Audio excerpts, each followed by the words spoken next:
हैं मंदिर? क्यों जाना चाहिए? आप शंकर जी के मंदिर क्यों जाते हो? उत्तर दो। क्या सीख मिलती है आपको शिव जी के मंदिर से? आप मंदिर क्यों जाते हैं? हाँ,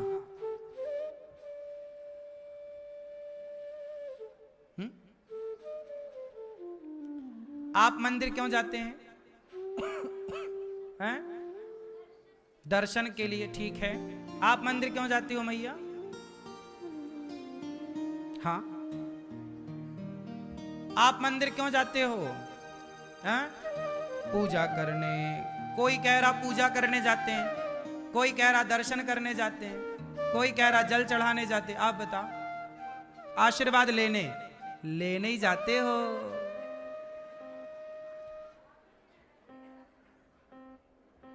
देखो जरा,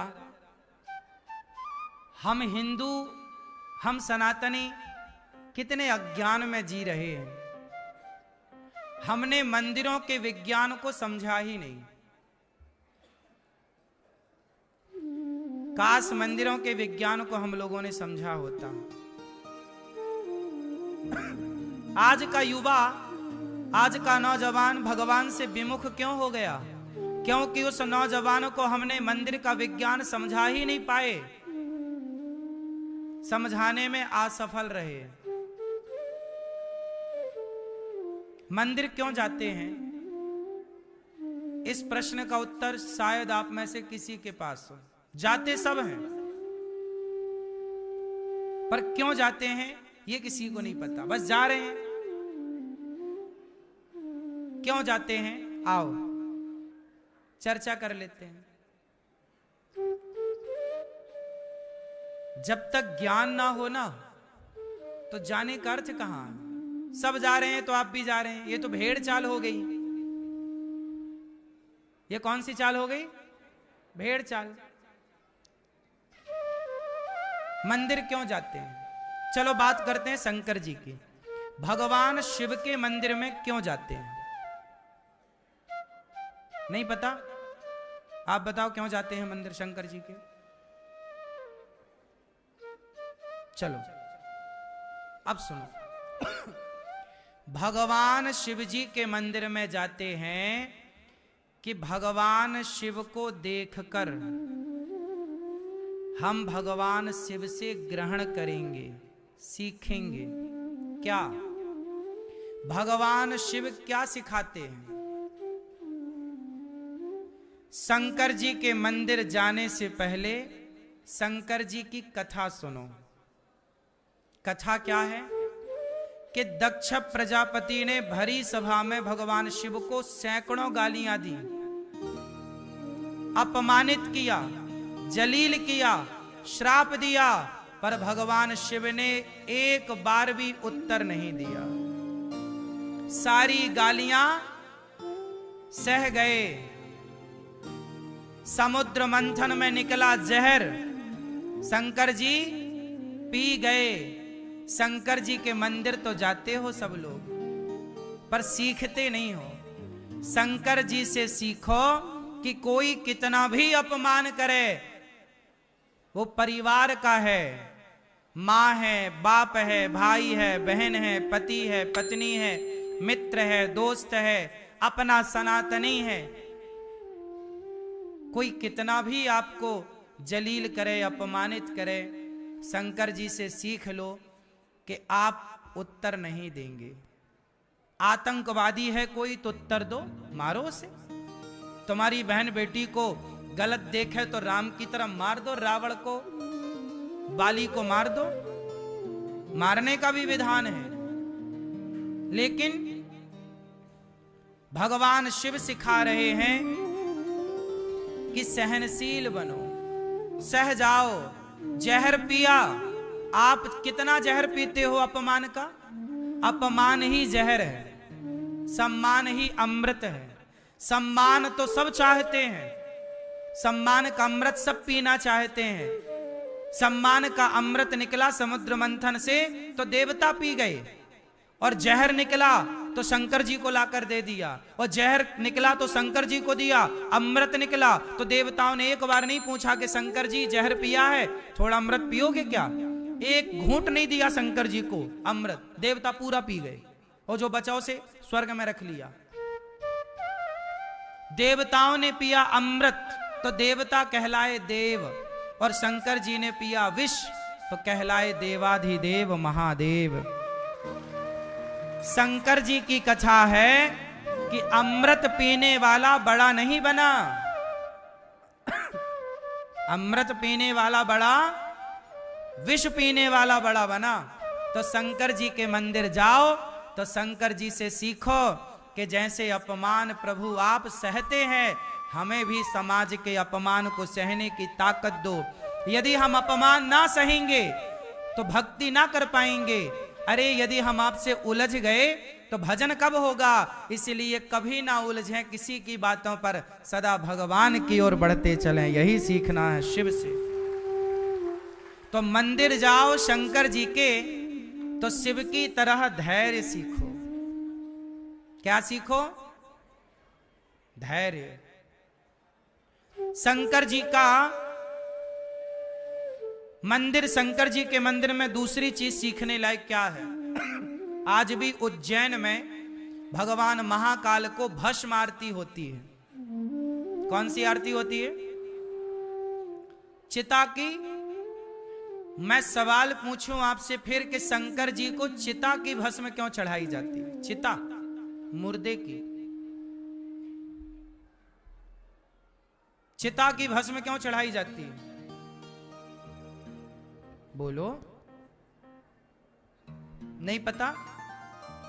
बस मंदिर जाएंगे, पानी चढ़ाएंगे, इतने में हमारा काम हो जाना चाहिए। शंकर जी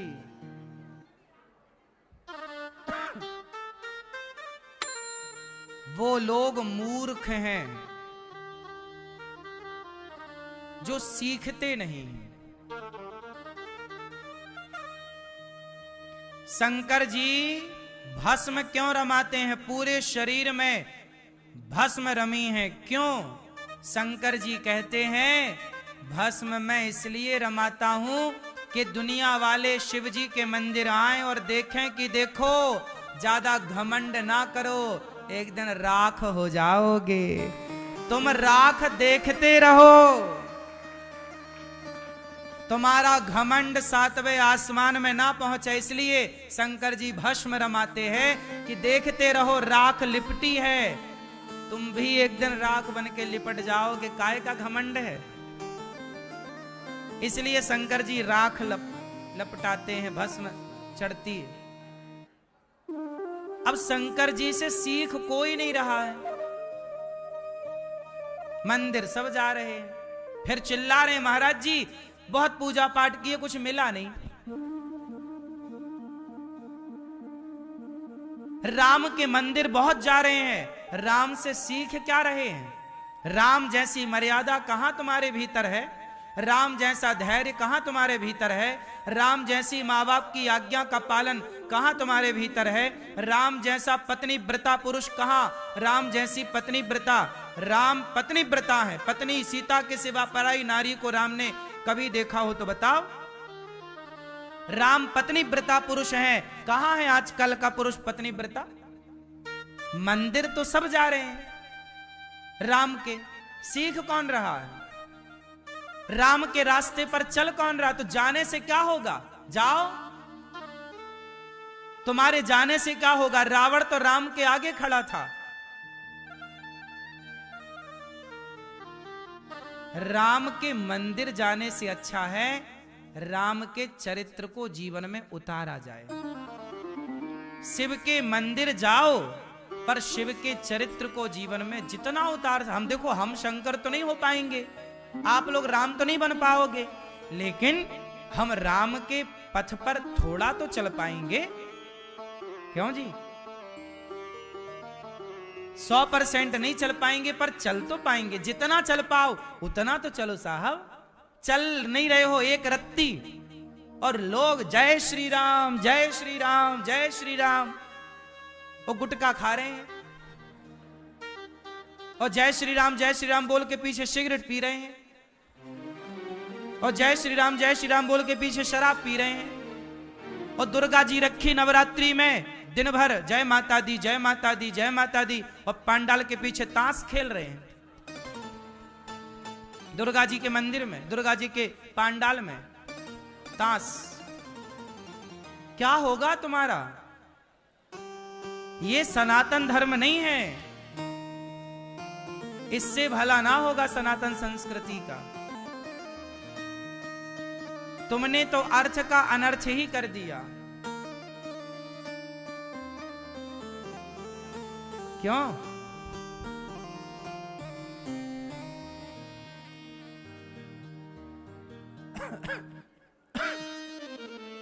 वृंदावन आए हो, काहे के लिए आए हो? क्या पाने आए हो? क्या है यहां वृंदावन में? यहां वृंदावन में प्रेम है, राधा की तरह त्याग है, राधा की तरह इंतजार है, राधा की तरह धैर्य है। 100 वर्षों का वियोग है कृष्ण से, रोती रही। एक महिला ने मेरे से प्रश्नोत्तरी में पूछा, आपने भी शायद वो क्लिप सुनी हो, नहीं सुनी हो तो मैं सुनाई देता हूं। एक महिला ने मेरे से कहा कि गुरुजी, मेरे पति जेल चले गए, तो 4 साल जेल में रहे, तो मैंने एक पराये आदमी से संबंध बना लिया। क्यों बना लिया? अरे महाराज जी, हमारी मजबूरी थी।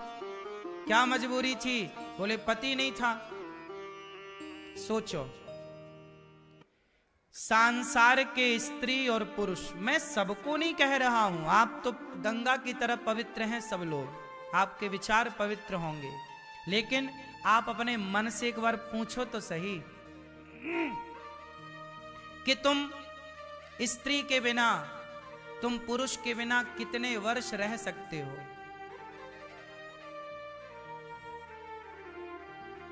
तुम सामान्य स्त्री, सामान्य पुरुष के बिना नहीं रह पाते। तुम्हारा मन चंचल होने लगता है, भटकने लगता है। लेकिन राधा रानी ने जिन कृष्ण से प्रेम किया, जब वो कृष्ण छोड़कर गए, उस समय कृष्ण की उम्र 10.5 वर्ष थी।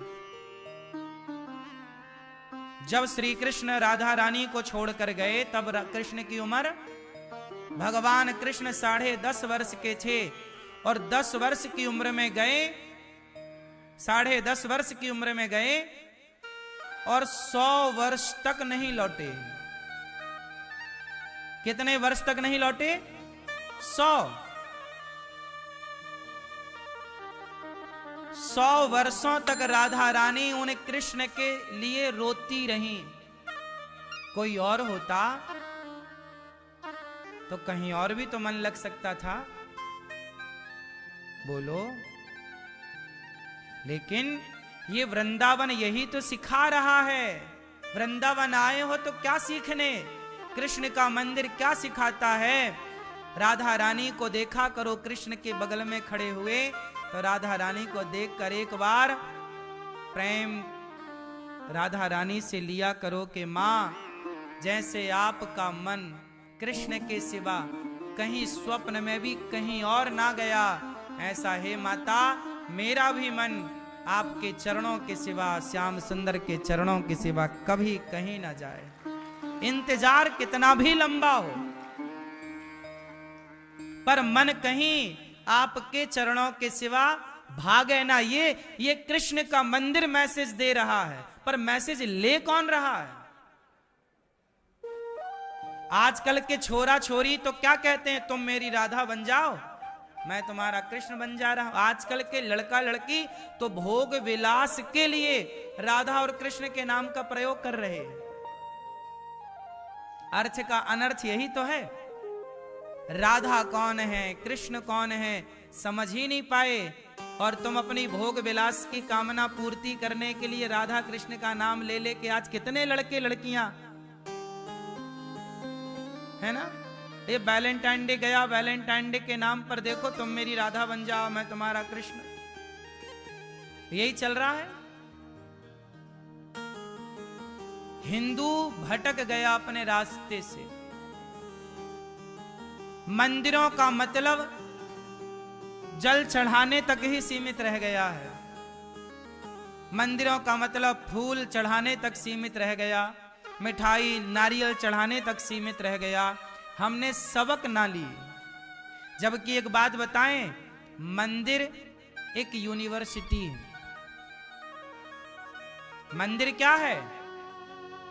मंदिर एक विद्यालय है। मंदिर क्या है? एक विद्या का मंदिर है। वो विद्या भगवान श्री राम ने अपने जीवन में जो जो किया, वो अब हमारे लिए मंदिर बन गया राम का। मतलब अब राम के आदर्शों पर चलना है। मंदिर कृष्ण का मतलब श्री कृष्ण के आदर्शों पर चलना है। मंदिर शिव का मतलब शिव के आदर्शों पर चलना है। शंकर जी, एक बात बताओ, एक आदमी है जो शंकर जी पे पानी चढ़ा रहा है और एक आदमी है जो शिव के आदर्शों पर चल रहा है। बताओ शिव किस पर प्रसन्न होंगे? एक राम है, एक राम के मंदिर में एक राम का भक्त है जो राम को फूल मिठाई और सब चढ़ा रहा है, और दूसरा राम के आदर्शों पर चल रहा है। कौन किस पर प्रसन्न होंगे भगवान, बताओ जरा। इसलिए मंदिर का मतलब जाना, आशीर्वाद लेना, सिर झुकाना, फॉर्मेलिटी पूरी करना, औपचारिकताएं पूरी करना नहीं है। मंदिर का मतलब है संपूर्ण ज्ञान वहां पर है संसार का। कृष्ण मतलब गीता। कृष्ण मतलब जहां कृष्ण है वहीं कृष्ण की गीता। तो वो गीता में ज्ञान किसका है? कृष्ण का। तो कृष्ण के मंदिर जा रहे हो मतलब गीता के अकॉर्डिंग चलना है। किस पर चलना है? गीता। अब गीता कोई पढ़ ही नहीं रहा है, सब पोयम पढ़ रहे हैं, जॉनी जॉनी यस पापा याद कर रहे हैं।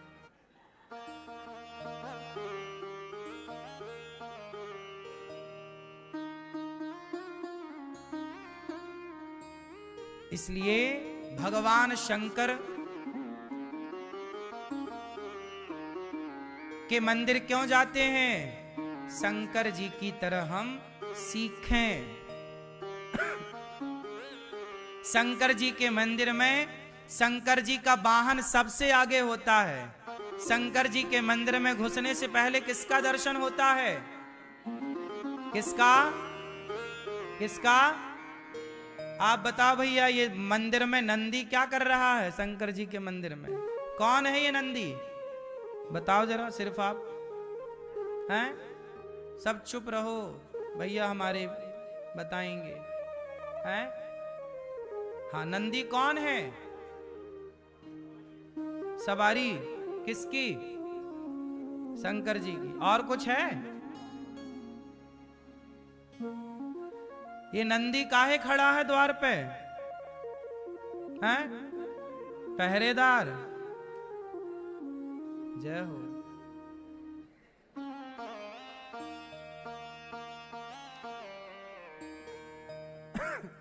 बताओ भैया, शंकर जी के मंदिर में नंदी काहे खड़े हैं द्वार पे? कौन है ये नंदी? बैठे बैठे, खड़े ना हो, बिंदास। वाहन है तो वाहन ही है बस। तो शंकर जी बैल पर चढ़ते हैं, मतलब बैल की सवारी, नंदी की। इतना ही पता है। समस्या यही है कि हमें पता ही नहीं है, पता ही नहीं है। दोष किसका है? किसको दोषी बनाए? शंकर जी बैल पर चढ़ते हैं, शंकर जी नंदी की सवारी करते हैं, ये तो सबको पता है, पर ये सत्य नहीं है। नंदी जो है वह बैल नहीं है।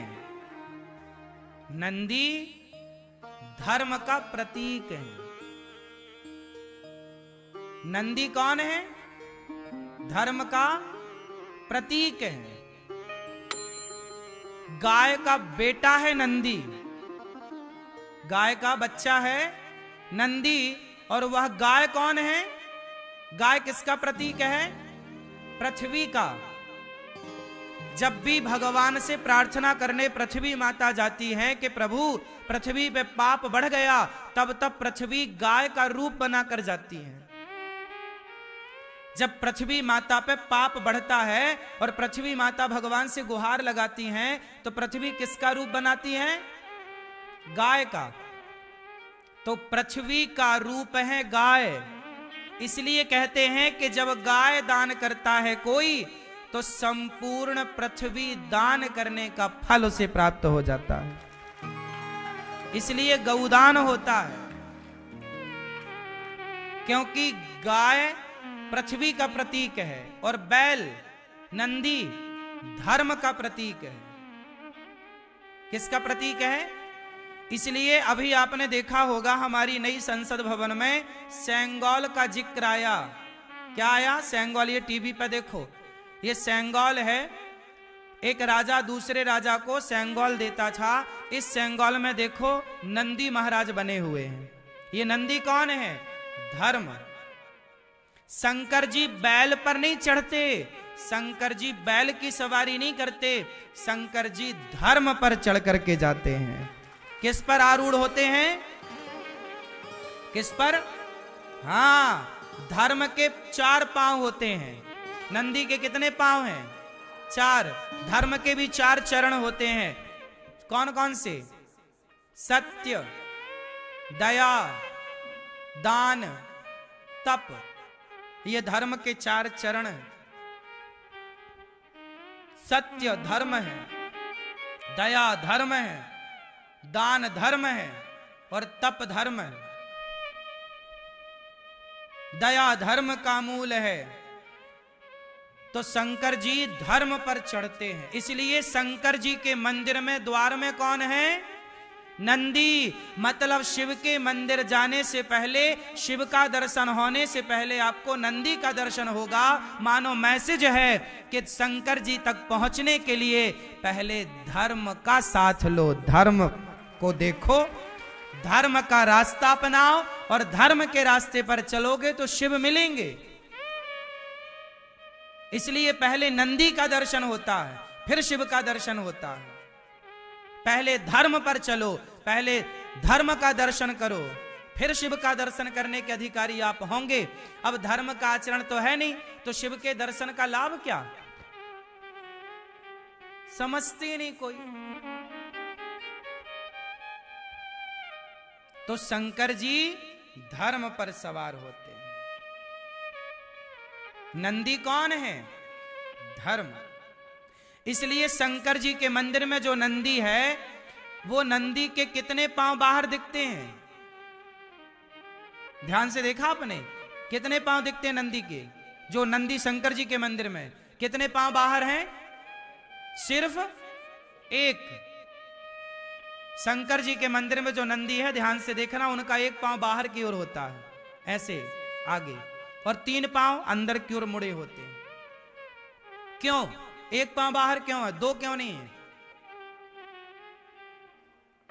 1 ही क्यों है? कारण है क्योंकि कलयुग में धर्म के 3 पांव टूट चुके हैं। कलयुग में धर्म के 3 पांव टूट चुके हैं। 1 पांव के बल पर खड़ा है नंदी, मतलब धर्म 1 पांव के बल पर खड़ा है। कलयुग में क्या टूट गया? सत्य टूट गया।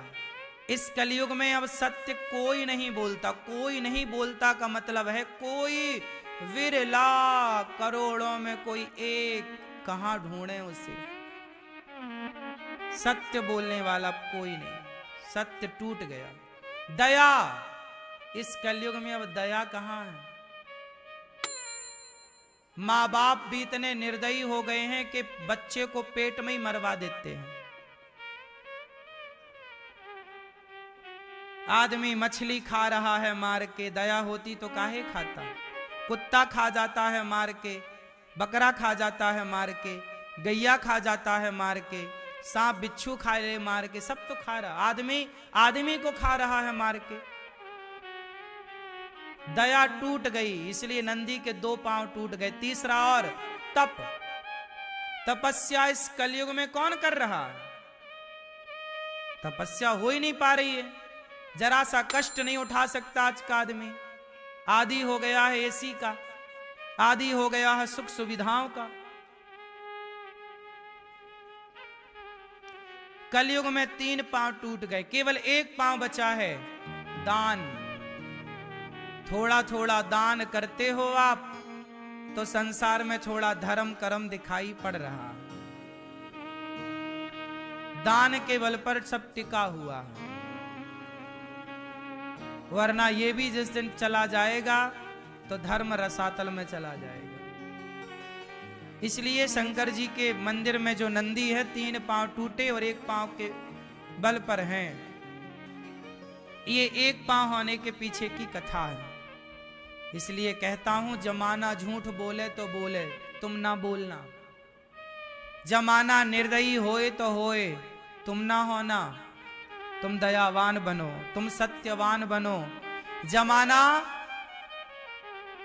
कितना भी गलत रास्ता अपना ले, पर तुम सदा तप के मार्ग पर चलना, तपस्वी बनना। कोई स्वामी श्री करपात्री जी कहते हैं कि जो व्यक्ति किसी को खिलाए बिना खाता है वो भोजन नहीं खाता, विष्ठा खाता है। इसलिए हम सनातनियों के यहां पहली रोटी गाय की निकलती है। रोटी पहली बनी किसकी? ताकि पहले गाय खाए फिर हम खाएं। चूल्हा आपके घर में, कुछ लोगों के बात बता रहा हूं, कुछ लोग ना बनाते हैं और बना के खा जाते हैं, ना तो भगवान को भोग लगाते, ना गाय की रोटी निकालते, ना किसी भूखे को खिलाते, खा जाते। कभी ऐसे ना खाना, ये विष्ठा खाने की तरह खाना है। भोजन बनाओ पवित्रता से, नहा कर बनाओ, और नहा कर सबसे पहले भोग भगवान को लगाओ। गाय है तो गाय को रोटी खिलाओ, नहीं है तो गौरी गोपाल गौशाला है आपकी, ये गौरी गोपाल गौशाला में गाय रहती हैं, आप भी गौदान यहाँ कर सकते हैं, गाय की रोटी खिला सकते हैं। आपके नाम की यहाँ एक रोटी गाय खाती रहेगी। आपके यहाँ गाय नहीं है, कोई भूखा प्यासा नहीं आ रहा है, तो गौरी गोपाल आश्रम में हजारों साधु संत रोज आते हैं, भरपेट भोजन पाते हैं। 1-1 रोटी आपकी रोज यहाँ बटे साधु संतों को, तो आपकी रोटी यहाँ साधु खाए सवेरे, फिर आप खाओ अपने घर पर। तो पहले आपके द्वार से, आपके घर से किसी को पहले खिलाया जाए फिर खाया जाए, यही विधान है। इसलिए ये दास, मैं ये बात जानता हूं गुरु कृपा से, इसलिए आज तक का रिकॉर्ड है, जब तक हजारों साधु संत गौरी गोपाल में भोजन नहीं कर लेते तब तक ये दास अनिरुद्ध भोजन नहीं करता। मेरा नित्य का नियम है, मेरा 12 महीने का नियम है कि जब तक यहाँ हजारों लोग भोजन प्रसादी नहीं पा लेते तब तक मैं भोजन, हजारों साधु संत सवेरे 8 बजे से आकर यहाँ खड़े हो जाते हैं। सवेरे 8 बजे से यहाँ भोजन वितरण चालू हो जाता है, 8-9 बजे से, और भक्त प्रसाद पाते हैं। जब ये साधु संत आप जैसे भक्त खा लेते हैं तब फिर प्रसाद पाता हूं। यही तो दया है आपके भीतर। इसलिए ऐसी दया का पालन कीजिए। इस कलयुग में अब दया नहीं है, कोई किसी को रोटी देने को तैयार नहीं, छीन लेते हैं रोटियां बल्कि। इसलिए दया ना छोड़िए, तुलसी दया ना छोड़िए जब तक घट में प्राण। तो भगवान शिव का अपमान हुआ, दक्ष ने बहुत गालियां दी, शिव ने कोई जवाब नहीं दिया। बाद में सती माता पार्वती बनी और शिव पार्वती का विवाह संपन्न हुआ। बोलिए शंकर भगवान की। मनु जी महाराज के 2 बेटे हुए, प्रियव्रत, उत्तानपाद। उत्तानपाद की 2 पत्नियां हुई, सुनीति और सुरुचि। सुनीति का विवाह हुआ, सुनीति के पुत्र हुए उत्तम, सुनीति के पुत्र हुए ध्रुव, और सुरुचि के पुत्र हुए उत्तम।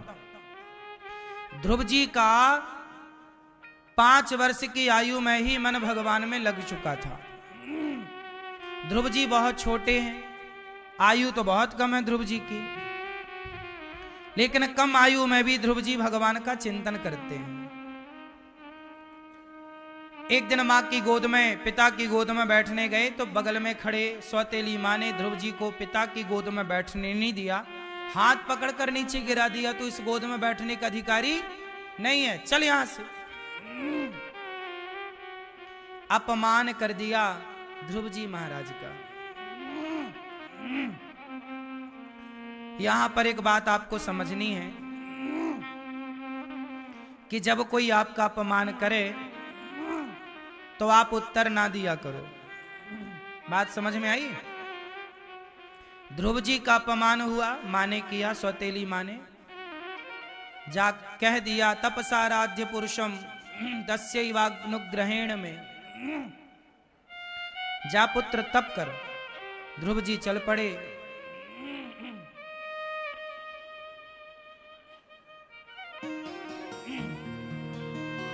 जब ध्रुव जी तपस्या करने चले, माँ के पास पहुंचे। माँ अपमान कर दिया सौतेली माँ ने। ध्रुव जी की गलती क्या थी? कोई गलती नहीं। 5 साल के बच्चे हैं, पिता की गोद में बैठना चाहते हैं। पिता की गोद में बैठने गए तो बगल में सौतेली माँ ने हाथ पकड़ के नीचे गिरा दिया कि तू मेरा बेटा नहीं है, इसलिए तू इस गोद में नहीं बैठ सकता। तुझे इस गोद में बैठना हो तो मेरे गर्भ से जन्म लेना पड़ेगा, जा तब कर। ध्रुव जी अपनी माँ के पास गए। सुनीति, क्या हुआ बेटा? माँ ने कह दिया, सौतेली माँ ने, कि तू अभागिन का बेटा है। सुनीति समझा रही है, बेटा मैं अभागिन ही तो हूं, भाग्यशाली होती तो तुझे तेरे पिता की गोद में ना बैठा देती। जा बेटा तू तप कर। क्या कर? क्या कर? तप। जा तू तपस्या कर। देखो, एक माँ अपने बेटे को तपस्वी बनाना चाहती है, और इस कलयुग में तपस्या का पांव टूट गया। तप, सत्य, दया, दान, तप,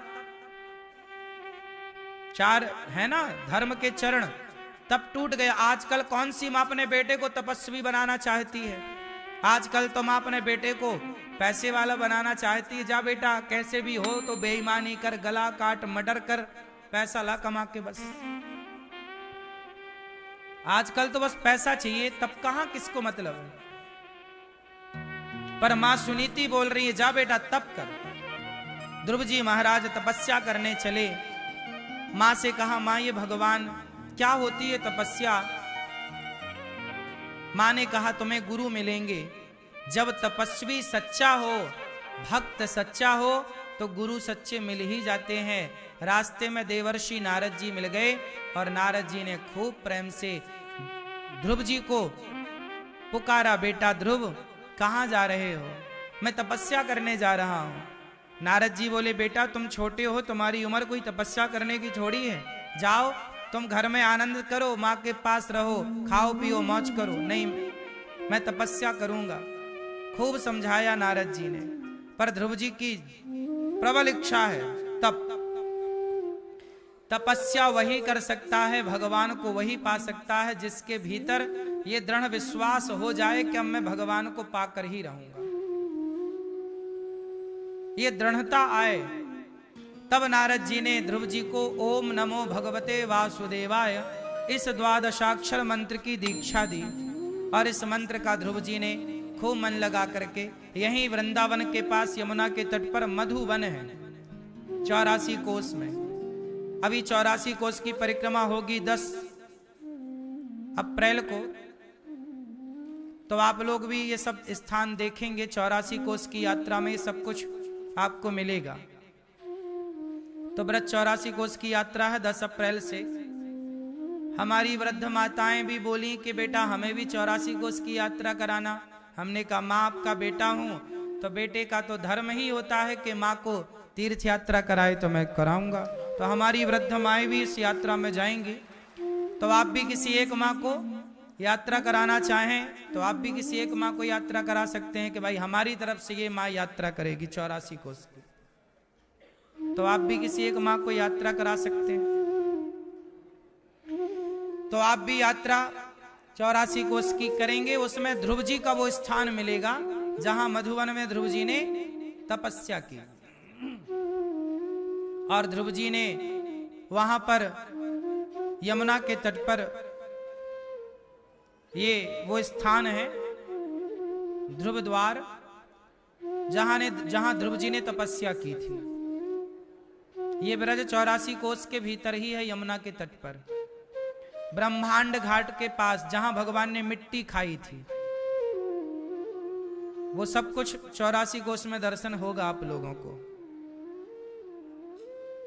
एक एक स्थान, भगवान कृष्ण की लीला, जो जो लीला जहां जहां हुई, वो सब एक एक स्थान का पूरा पूरा क्रम घुमाया जाएगा।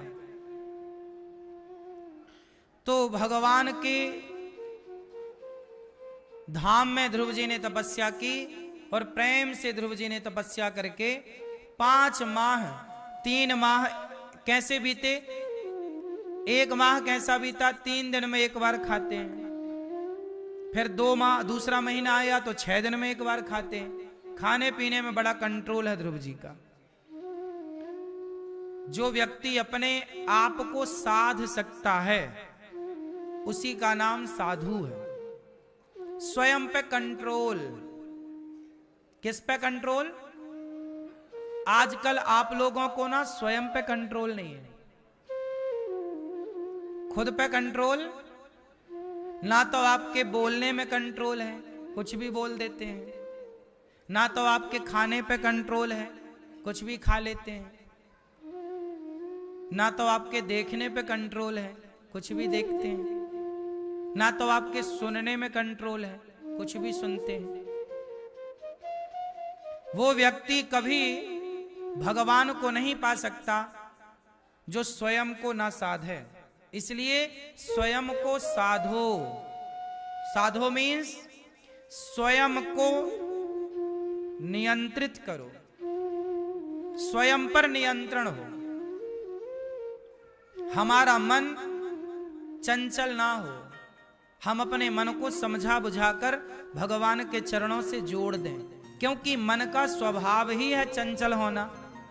वो तो होगा, लेकिन आप इतने विवेकी हो, समझदार हो कि आप अपने विवेक से अपने मन को कंट्रोल कर सकें। तब तो आप हैं, वरना आप जानवर हैं। आप में और जानवर में क्या अंतर है? यदि आपका मन भी चंचल है, आप भी जानवरों की तरह व्यवहार करते हैं, तो आप में और जानवरों में अंतर क्या है? इसलिए कंट्रोल अपने मन में।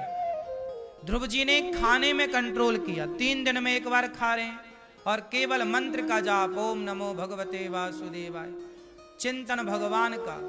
आजकल लोग भगवान में मन लगाते ही नहीं। कहो मंत्र जपो, मंत्र जपते ही नहीं। आजकल लोगों की श्रद्धा ही नहीं है मंत्र में। अच्छा एक बात बताओ, भगवान बड़े होते हैं कि भगवान का नाम? कौन बड़ा है? भगवान बड़े कि भगवान का नाम बड़ा? मैया नाम। भगवान से बड़ा भगवान का नाम। इसलिए कि नाम जपा था माता शबरी ने, तो राम आ गए। नाम के बल पर तो आए।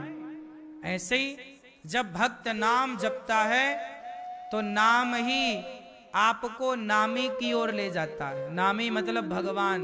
राम का नाम तो नामी हो गए राम, कृष्ण का नाम तो नामी हो गए कृष्ण।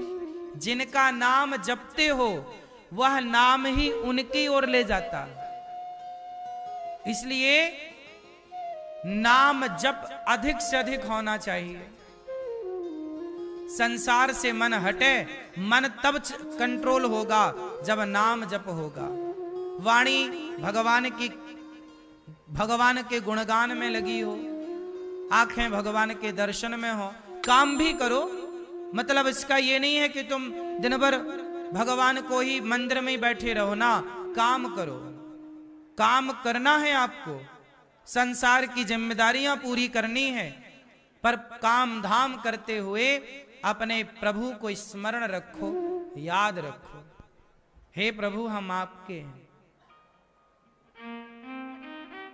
भगवान की भक्ति बहुत कठिन नहीं है, लोगों ने हवा बना दिया है, कठिन बना दिया। मैं एक लाइन में आपको सब कुछ बता सकता हूं, पर वो एक लाइन समझने के लिए आपको बहुत सुनना पड़ेगा शास्त्रों की चर्चा, वरना बात तो एक लाइन की है। सब 4 वेद और 18 पुराण और 6 शास्त्र और जितने साधु संत इस धरती पर हैं, सबकी बातों का एक लाइन में उत्तर है। आप कहो तो बता दूं वो एक लाइन, बोलो बता दूं।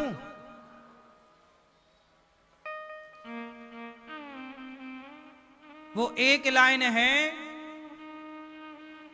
कि मेरे तो गिरधर गोपाल दूसरो ना।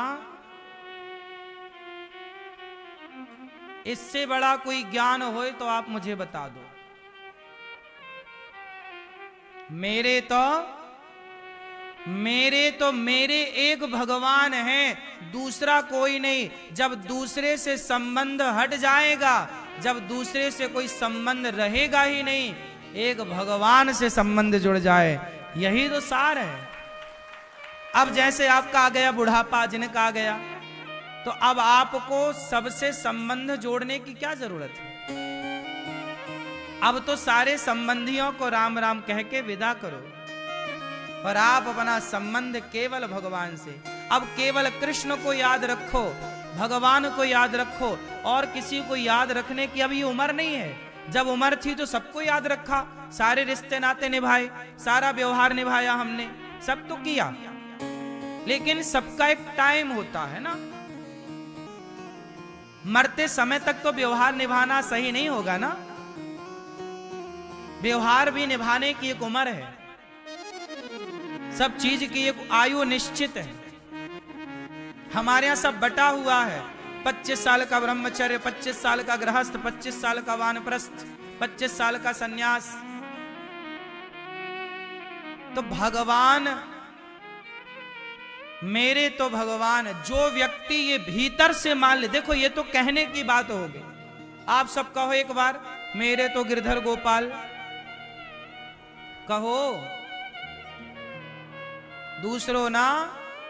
एक तो ये बात हो गई, कह दिया आपने। एक बात बता, आप जाप करो, मेरे तो गिरधर गोपाल, मेरे तो गिरधर गोपाल, मेरे तो गिरधर गोपाल, मेरे। समस्या यही तो है कि तुमको हम ज्यादा ये बताएं, तुम जपने लगा, अरे गुरुजी ने मंत्र दिया, यही मंत्र बड़ा, मेरे तो गिरधर गोपाल, मेरे तो गिरधर गोपाल। इसको जपने से काम ना होगा। मेरे तो गिरधर गोपाल दूसरो ना कोई, ये बात प्रैक्टिकल करना है, जीवन में चरितार्थ करना है, उतारना है, धारण करना है कि मेरा भगवान के सिवा एक भगवान के सिवा आपका शुभ चिंतक कोई हो इस धरती पर तो नाम बताओ।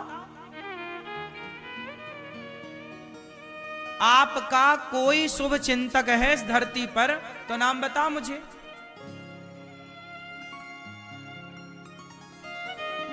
तुम्हारी मां, तुम जब छोटे होते हो तब तुम्हारे बारे में सोचती, जब तुम कमाने लग जाते हो तो माँ बाप फिर नहीं सोचते तुम्हारे बारे में, ठीक है।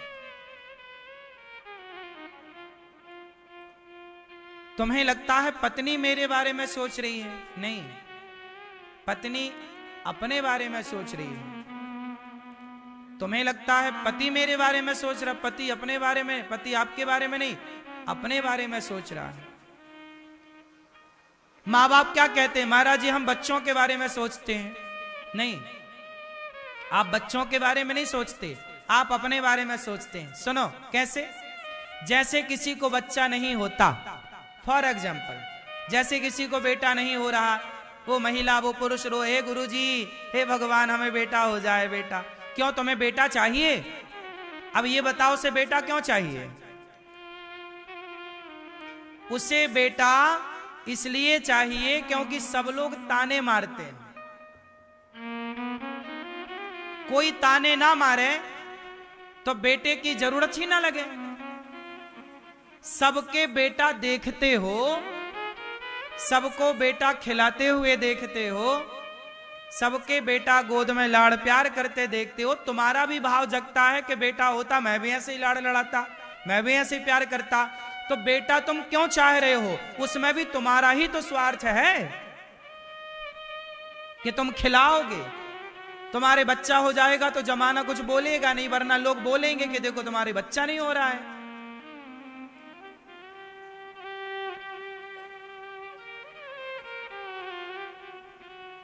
इसलिए मेरे तो गिरधर गोपाल दूसरो ना कोई।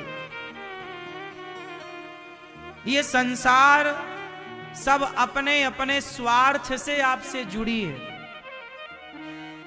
ये दुनिया का स्वार्थ है। बिना स्वार्थ के तुमसे कोई राम राम भी नहीं करे।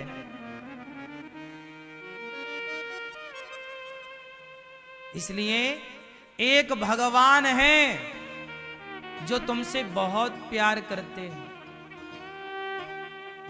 भगवान आपसे इतना प्यार करते हैं, इतना प्यार करते हैं कि भगवान ने आपको, ये संसार कितना खूबसूरत है, पहले भगवान ने संसार को खूबसूरत बनाया, फिर उस खूबसूरती को देखने के लिए आपको आंखें दी दो। संसार इतना खूबसूरत है, इतना सुंदर है, लेकिन आंखें ही ना हो तो देखें कैसे? संसार इतना बड़ा है तो बड़े संसार को कैसे जाने? तो बड़े संसार को देखने के लिए आंखें तो हैं, पर बड़े संसार के कोने कोने तक पहुंचने के लिए पांव दे दिए। भगवान बहुत प्रेम करते हैं आपसे। इसलिए एक भगवान के सिवा कोई नहीं है आपका। ये बात आपको जिस दिन समझ में आ जाए कि भगवान के सिवा कोई नहीं है, उसी दिन आपको चारों वेद 18 पुराण समझ में आ गए। और ये बात समझ में नहीं आई तो आपने कुछ भी नहीं समझा। भगवान के सिवा कोई नहीं है हमारा। क्यों जी? है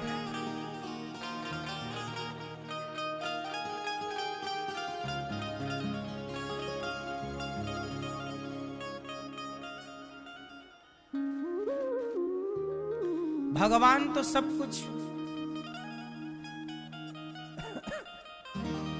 तैयार हैं आपके लिए करने को। आंखें दी भगवान ने, आंखें दी भगवान ने। कहां देख पाए तुम देखते रहे, मुन्नी बदनाम हुई।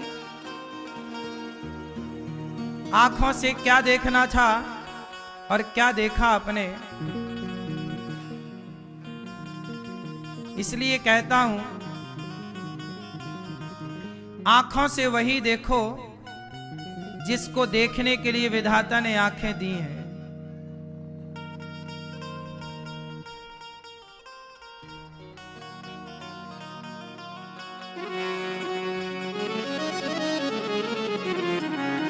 अच्छा बताओ, मेरे तो गिरधर गोपाल दूसरो ना कोई, ये बात सही है कि गलत है? बोलो। तो आप इसको कितना अपनाओगे जीवन में? मीराबाई ने इसी लाइन को अपनाया। ये लाइन मीराबाई की है, मेरी नहीं। मेरे तो गिरधर गोपाल, एक गिरधर गोपाल के सिवा मेरा कोई नहीं है। मैं लाख कहूं कि ये मेरा है। मीराबाई ने अपनाया तो देखो, इस लाइन को कहो और इसको ही अपनाओ, इसी पर चलो। संसार में रहो, व्यवहार करो, ज्यादा चिपको मत संसार से, अटैच ना हो जाइए, लगाव ना रखिए ज्यादा। भगवान कहेंगे फिर, हो मैंने मानुष जन्म तुमको हीरा दिया, मैंने मानुष जन्म तुझको हीरा दिया, तूने व्यर्थ गवाया तो मैं क्या करूं। तूने गिरधर न पाया तो मैं क्या करूं। मैंने मां, भगवान कहेंगे मेरी गलती नहीं, मैंने तो दिया। मैंने मानुष जन्म तुमको हीरा दिया। सच बताओ, आपका शरीर हीरा है कि नहीं? बोलो हाँ कि ना। मैंने मानुष जन्म तुमको हीरा दिया। तुमने गिरधर न पाया तो मैं क्या करूं। तुमने गिरधर न पाया तो मैं क्या करूं। तुमने गिरधर न पाया तो मैं क्या करूं। तुमने गिरधर न पाया तो मैं क्या करूं। मैंने मानुष जन्म तुमको हीरा दिया। मैंने मानुष जन्म तुमको हीरा दिया। मैंने मानुष जन्म तुमको हीरा दिया। मैंने मानुष जन्म तुमको हीरा दिया। तुमने व्यर्थ गवाया तो मैं क्या करूं। तुमने व्यर्थ गवाया तो मैं क्या करूं। तुमने व्यर्थ गवाया तो मैं क्या करूं। तुमने व्यर्थ गवाया तो मैं क्या करूं।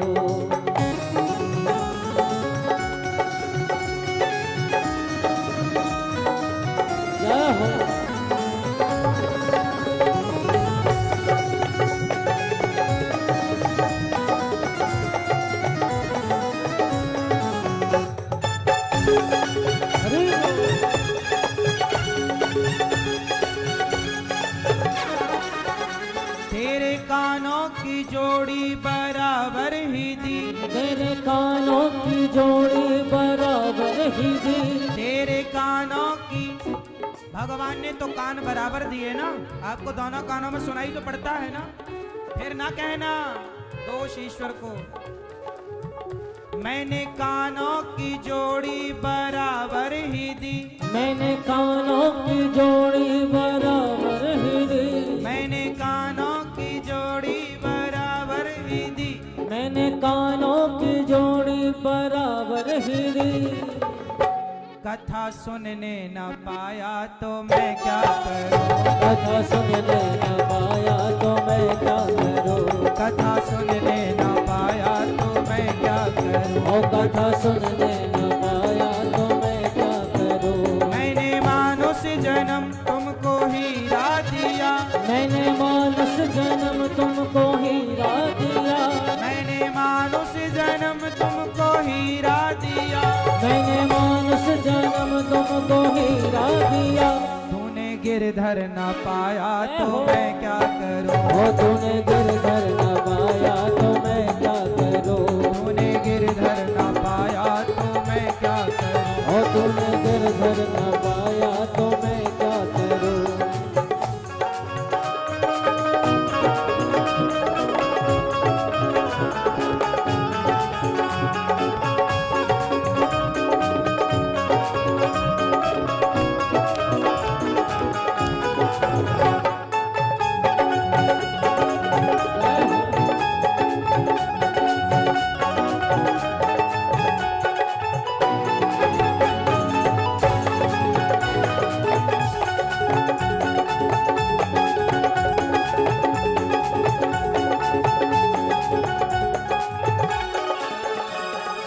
आंखों की जोड़ी बराबर ही दी। तेरी आंखों की जोड़ी बराबर ही दी। आंखों से दिखता तो बराबर है ना आप लोगों को। तेरे आंखों की जोड़ी बराबर ही दी। तेरे आंखों की जोड़ी बराबर ही दी।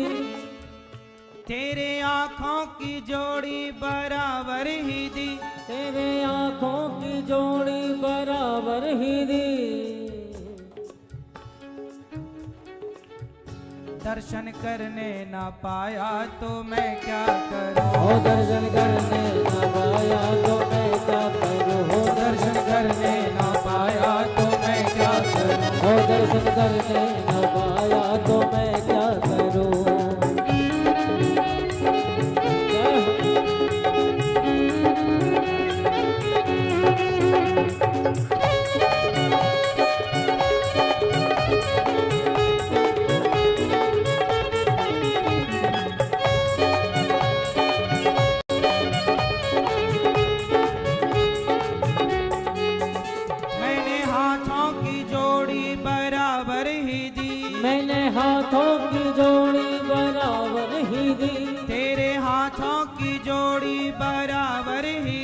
तेरे हाथों की जोड़ी बराबर ही दी। दान करने ना पाया तो मैं क्या करूं। ओ दान करने न पाया तो मैं क्या करूं। दान करने ना पाया तो मैं क्या करूं। दान करने न पाया तो मैं क्या करूं।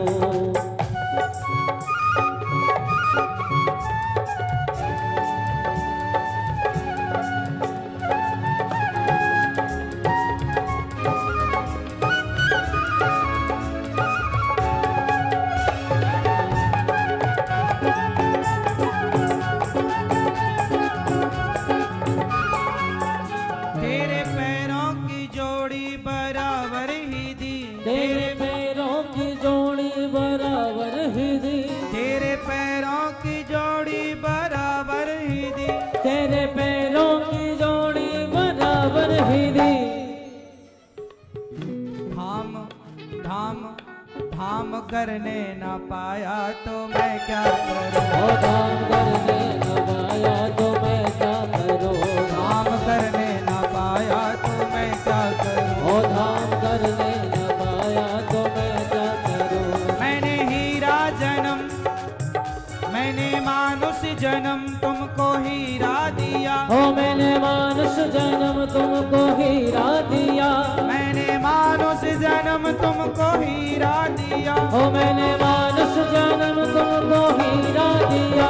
तूने गिरधर न पाया तो मैं क्या करूं। तूने गिरधर न पाया तो मैं क्या करूं। तूने गिरधर न पाया तो मैं क्या करूं। ओ तूने गिरधर न पाया तो मैं क्या करूं। हाजी मैं क्या करूं। हाजी मैं क्या करूं। हाजी मैं क्या करूं। हाजी मैं क्या करूं। तूने गिरधर न पाया तो मैं क्या करूं। ओ तूने गिरधर न पाया तो मैं क्या करूं। मैंने मानुष जन्म तुमको हीरा दिया। मैंने मानुष जन्म तुमको हीरा दिया। मैंने मानुष जन्म तुमको हीरा दिया। मैंने मानुष जन्म तुमको हीरा दिया। तूने व्यर्थ गवाया तो मैं क्या करूं। ओ तूने व्यर्थ गवाया तो मैं क्या करूं। तूने व्यर्थ गवाया तो मैं क्या करूं। तूने व्यर्थ गवाया तो मैं क्या करूं। तूने व्यर्थ गवाया तो मैं क्या करूं। तूने व्यर्थ गवाया तो मैं क्या करूं। तूने व्यर्थ गवाया तो मैं क्या करूं। ओ तूने व्यर्थ गवाया तो मैं क्या करूं।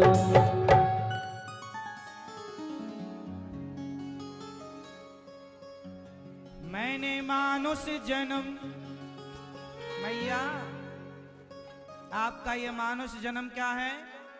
हीरा। मैंने मानुष जन्म तुमको हीरा दिया। तूने व्यर्थ गवाया तो मैं क्या करूं। तूने गिरधर न पाया तो मैं क्या करूं। अब भगवान नहीं पाए तो कौन क्या करे। ध्रुव जी महाराज तपस्या करते हैं। भगवान 5 माह में आकर 6ठा माह लगते ही आकर खड़े हो गए। बड़ा संयम, बड़ा धैर्य, बड़ी भक्ति, बड़ी निष्ठा। भगवान खड़े हो गए। पुत्र मांग लो कुछ। ध्रुव जी ने कहा प्रभु क्या मांगे। भगवान बोले आपके भीतर राज्य की कामना थी, मैं आपको 36,000 वर्षों का राज्य देता हूं।